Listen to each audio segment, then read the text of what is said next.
Magandang araw, mga kaibigan sa Sining at Panitikan. Ako si Teacher Kent at sa video na ito, tatalakayin natin ang isang napakagandang sining na matagal na bahagi ng ating kultura at damdamin. Ang pagbigkas ng tula. Ano nga ba ang tula?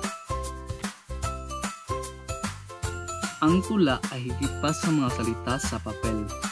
Ito ay musika ng damdamin, pintig ng puso at isang anyo ng sining na naghahayag ng kwento, emosyon at imahinasyon.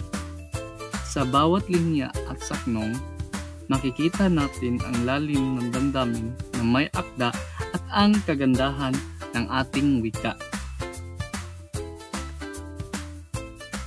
Ngunit paano nga ba nagiging buhay ang tula?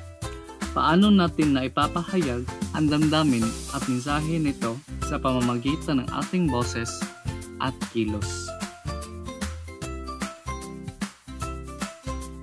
Sa video na ito, ating tatalakayin kung ano ang ibig sabihin ng pagbigkas ng tula, bakit ito mahalaga, at paano natin mapapaganda ang ating sariling pagbigkas.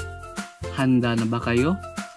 Halina't simulan natin ang makulay na paglalakbay sa mundo ng tula.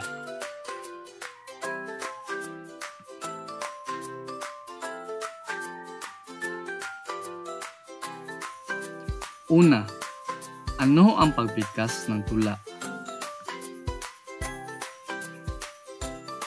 Ang pagbigkas ng tula ay ang sining ng ritmo,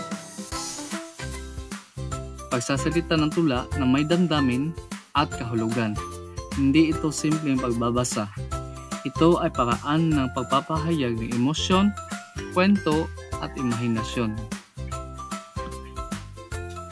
Kapag mabisa ang pagbigkas, nagiging buhay ang bawat salita. Parang hangin humahaplos sa damdamin ng nakikinig. Bawat salita ay may sariling himig at ritmo. Ikalawa, bakit mahalaga ang pagbigkas ng tula? Bakit nga ba mahalaga ang pagbigkas ng tula? Una, ito ay nagpapalawak ng damdamin at imahinasyon. Binubuksan natin ang pintuan ng mundo nang may akda at nadarama ang kaniyang damdamin.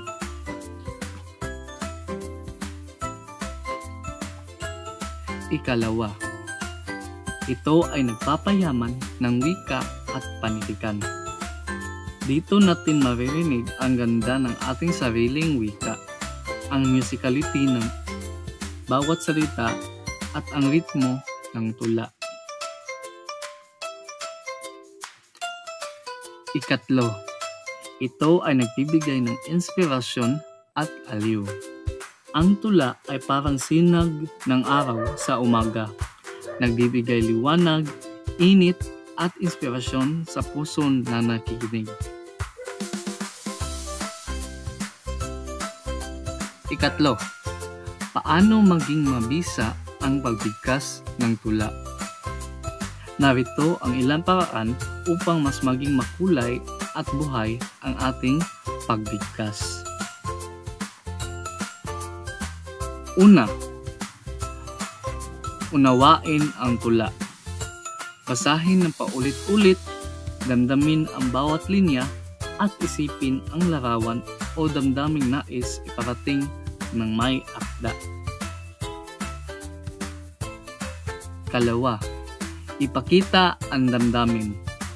Hayaan ang boses at ekspresyon ng mukha na ipakita ang emosyon. Masaya man, malungkot, o kaya't magagalit or puno ng pag-asa.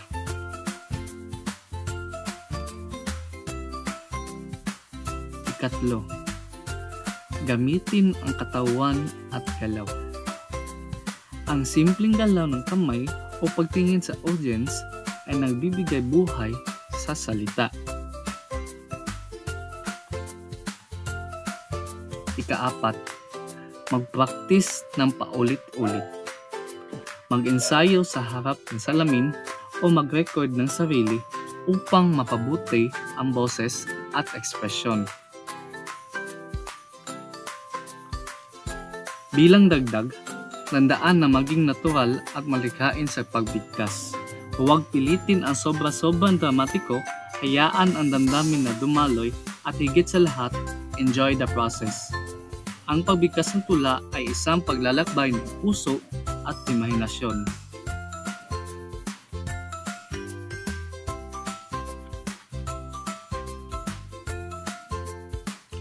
Maraming salamat sa panonood.